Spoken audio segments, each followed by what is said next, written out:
በአራዶች ቋንቋ ሬጌ ወረዳ የሚል ስም ተሰጥቶታል። በአፍ የሚደረግ ሩካቤ ስጋ ወይም ወሲብ በሀገራችን በታዳጊዎችና በሃይስኩል ተማሪዎች ዘንድ እየተዛመተ እንደሆነም ይወራል። ለመሆኑ ጉዳቱ ምንድነው? ይከታተሉ። አሽሩካ ቻናል። ሰላም ለሳቅ ለጫወታ ለመማር ካልመጡ ከአሽሩካ ቻናል ዘና ብለው ይውጡ የምላችሁ የዚህ ፕሮግራም አዘጋጅና አቅራቢ አሽሩካ ነኝ። መረዳዳት ሐሳብን ከማካፈል ይጀምራል። ባላችሁበት ሁሉ መልካም የምትሉትን ሐሳብ ከማጋራት እንዳትረሱ። የቀረበው ነገር ከተመቻችሁ ላይክ፣ ለሚያስፈልጋቸውም ሼር ያድርጉ።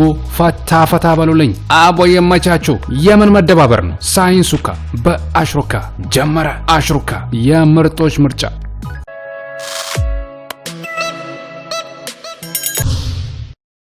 ሳም አርገና ቶሎ ልቀቀኝ፣ ባለ ይቆጣኛል ባለትዳር ነኝ ይባል ነበር አሉ ድሮ። ዘንድሮ ደግሞ ሳብ አርገና ቶሎ ልቀቀኝ እየተባለ ነው አሉ። አርግሌ ወረዳ፣ ሬጌ ወረዳ እያሉም ይጠሩታል።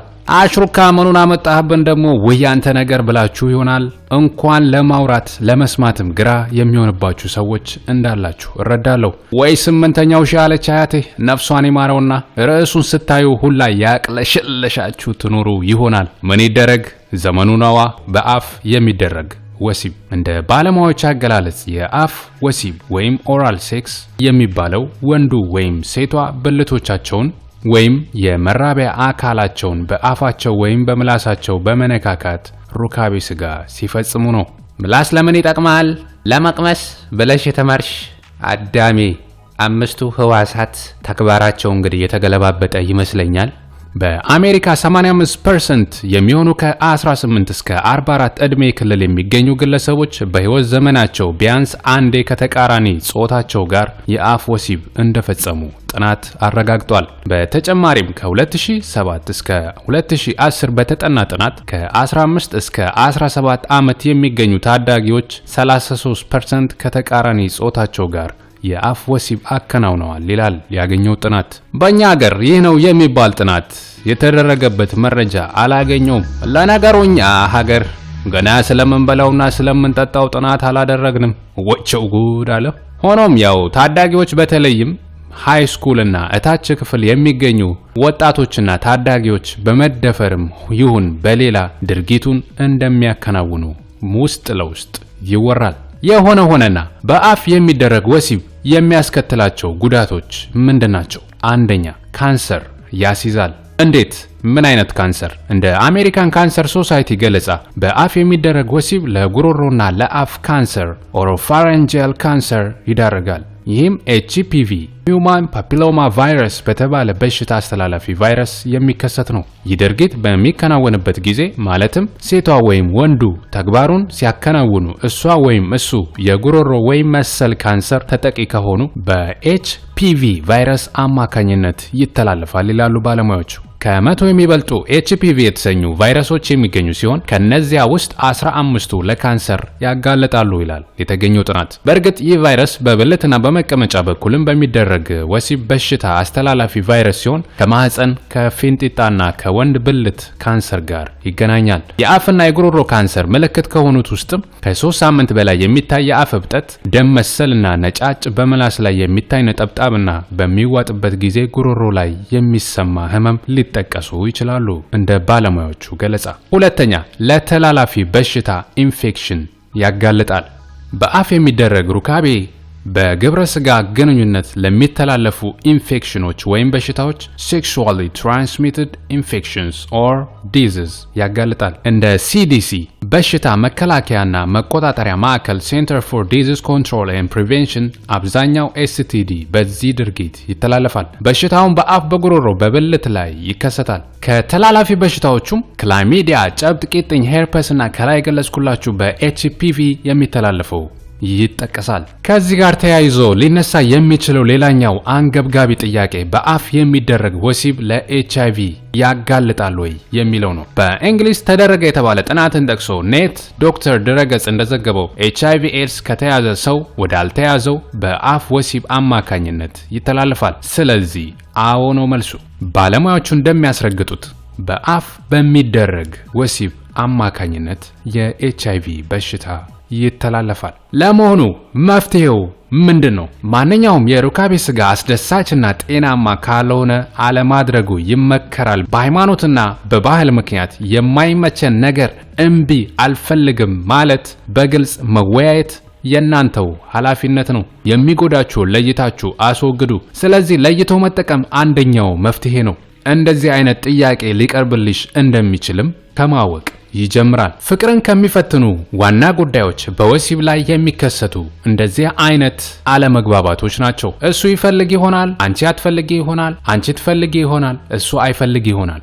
ግልጽና ግልጽ ሐሳብሽን ማስቀመጥና ማሳወቅ ትልቁ መፍትሄ ይሆናል። አይመጣም እንትተሽ ይመጣልን አስቢ እንዲል ያገራችን ሰው። ምናልባት ተገዳችሁ ወይም በተለያየ ምክንያት ለዚህ ድርጊት ከተጋለጣችሁ ባለሙያዎች መፍትሄ ብለው የሚጠቁሙትን ነገር ላካፍላችሁ። የመጀመሪያው መከላከያ መጠቀም ወይም የአፍ ኮንዶም መጠቀም ነው። እውነቱን ለመነጋገር የአፍ ኮንዶም መኖሩን እንኳን ያወቅኩት ይህን ፕሮግራም ለማዘጋጀት በማነብበት ወቅት ነው። በምላስ ላይ ይደረጋል ይላል መረጃውን ያገኘውበት ታማኝ ድረገጽ። ፈረንጅ እናቴ የሚገባበትን ነገር መፍትሄውን ዘርግቶ ነው የሚገባበት። ይብላኝ ለኛ እንጂ ሰው አደረገ ብለን አይተን ለምናልቅ። ይህ አይነቱ ካልተገኘም ሌሎች አማራጮች መከላከያ ተብለው የተዘጋጁትን እንደ ዴንታል ዳም፣ ቀጭን ስስ በአፍ ላይ የሚደረግ ፕላስቲክ ለሴቶችና ወንዶች ኮንዶም መጠቀም በበሽታዎቹ የመያዝ እድልን ይቀንሳል ይላሉ። ሁለተኛ፣ እዚህም እዚያም ከማለት መቆጠብ። ከላይ የተገለጹት በሽታዎች ከአንድ በላይ ጓደኛ በሚያዘወትሩ ሰዎች ላይ የመገኘት እድሉ ከፍተኛ እንደሆነ ይነገራል። ስለዚህ እዚችም እዛችም ማለትህን እዚያም እዚህም ማለትሽን አስወግጂ። ሶስተኛ፣ ሕክምና። የበሽታው ምልክት ከታየ ወይም ማንኛውም እክል ከገጠመ የሕክምና ባለሙያዎች ማማከር ተገቢ ነው። በአፍ የሚከናወን ወሲብ ለእርግዝናስ ያጋልጣል? ይህን በተመለከተ ከወሲብ ውጭ እርግዝና የሚከሰትባቸው መንገዶች የሚለውን ቪዲዮ መመልከት ትችላላችሁ። ሊንኩን ከስር አስቀምጥላችኋለሁ። እናማ ይህ አይነቱ ተግባር በወሲብ ፊልም በመገፋፋት በፊልም የተደረገን ነገር ሁሉ የሚያደርጉ በተለይ ታዳጊዎች የሚሞክሩት ነገር እንደሆነ ይገመታል። ልብ ማለት ያለብን ባህላችን አይደለም ስላልን ብቻ ነገርየው ከመደረግ አይቀርም። ትክክለኛ ነገሩን መነጋገር ከአደጋ ይታደጋል። ነገ አፈቅረዋለሁ የምትዩ ሰው ይህን ይጠይቅሽ ይሆናል። ማወቅ ክፋት የለውም። ያወቁትን ለይቶ መጠቀሙ ነው ዋናው ነገር። እንዲህ አይነት ነገሮችን በማቀርብበት ወቅት ባህላችን ባለመሆኑ ለምን ታወራለህ እያሉ የሚሰድቡኝ ሰዎች አሉ። በአሁን ሰዓት የመረጃ መረብ ኢንተርኔት ባህላችንን በከፍተኛ ሁኔታ እየበከለ ይገኛል። አንቺ በምትልኪው አንተ በምትልከው ታናሽ ወንድምህ ኪስ ውስጥ የሚገኘው ሞባይል የሚሰራው ተአምር፣ የሚለቀው ገደብ የሌለው መረጃ ወዴት ትውልዱን እየወሰደ እንደሆነ ማጤን ተገቢ ነው። ባህላችን አይደለም በማለት ብቻ ባህልን ማዳን ይቻላል ብላችሁ ታስባላችሁ? እኔ አይመስለኝም። ባህላችን አይደለም በማለት ባህልን ማዳን አይቻልም። ባህልን ጠንቅቆ በማወቅና ለምን አዲሱን ባህል አንቀበልም የሚለውን በደንብ በማወቅ እንጂ። ወላጅም ከልጆች ጋር ተቀራርበው የማውራታቸው ግልጽነቱ ገና አልዳበረም። ታዳጊዎችና ወጣቶች በአብዛኛው የድሮ የፋራነት ነው አዲሱ አሪፍ ነው በሚል የፈለጉትን እንዲያውም ተው የተባሉትን ማድረግ ደስ እያላቸው ይገፉበታል። ሁሉ ዝም ካለ የሰለጠነ ውይይት ካላደረግን ባህላችን ሁሉ በድብቅ እንደ ጠላት ምሽግ ተነድጎ ማለቁ አይቀርም። ባህላችንን እንደ ቆመ ግንድ አስቡት። አዲሱን ባህል እንደ ምስጥ አስቡት። ምስጥ ሳይታወቅ ነው የቆመን እንጨት ገዝግዞ የሚጥለው። ባህላችንን በአዲሱ ባህል ምስጥ ተበልቶ ላለመውደቁ ምን ዋስትና አለን? እዚህ ጋር ዶክተር ዘበነ ለማ በሰይፉ ሾው ላይ ቀርበው ሰዎች ያለፈውን ንቀው አዲስ ለማምጣት ሲንጠራሩ እዛች ክፍተት ውስጥ ትርምስ አለ፣ እኛ አሁን እዛች ክፍተት ውስጥ ነው ያለነው ማለታቸውን ልብ ይሏል። አስቸጋሪው ነገር ይህን ድርጊት የሚያበረታቱ ሰዎች አደጋውን አይናገሩም፣ ጥሩ ጎኑን ብቻ ያሳያሉ፣ በፊልሞቻቸውም ያስተምራሉ። ይህም ህይወትን ማበላሻ መንገድ ሊሆን ይችላል። እኔም በጥቂቱ ያገኘሁትን መረጃ አካፍያችኋለሁ። በዚህ ዙሪያ ሐሳብ ያላችሁ ዱቅ አድርጉልኝ። እነማማር ስለተከታተላችሁ ስለምታበረታቱኝ ሁሉ ከልብ ምስጋናዬ ይድረሳችሁ። መረጃዎቹን የማዘጋጀው በብዙ ድካም ነውና ከተመቻችሁ ላይክ፣ ያስተምራል ለምትሏቸውም ደግሞ ሼር ብታደርጓላቸው በጣም ደስ ይለኛል። ሳብስኩካ ለአሽሩካ አይዘነጋም። ሰብስክራይብ ይደረጋል። አዲሱ ቻናሌንም መቀላቀል ትችላላችሁ። አሪፍ አዝናኝና አስተማሪ ነገሮች እለቅላችኋለሁ። አሽሩካ ነበርኩ። የይቅርታ ልብ ለሁላችን። ዩቲዩብ ቻናል በአሽሩካ መጣላችሁ።